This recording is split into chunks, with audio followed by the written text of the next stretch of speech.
Patience. Anyone?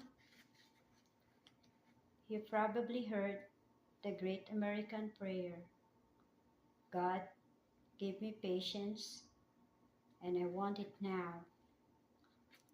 We are constantly being reminded that everything can be done in a hurry.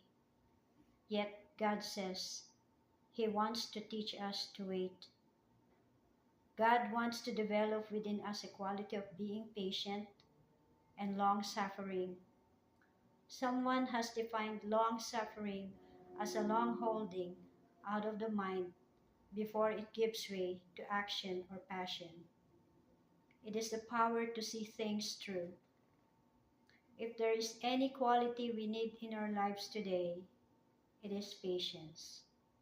It is the hardest of all the qualities for us to learn today because we think everything has to be done quickly.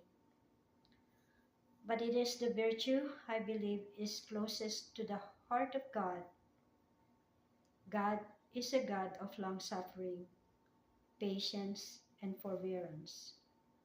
A person who has the fruit of long suffering is patient with people who nag. He or she does not criticize and irritate when criticized and irritated. This person does not disappear when frustrated or angered. Patience, long suffering, knows how to sit still and wait its turn. It is slow to retaliate and does not seek to get even. It waits patiently with joy.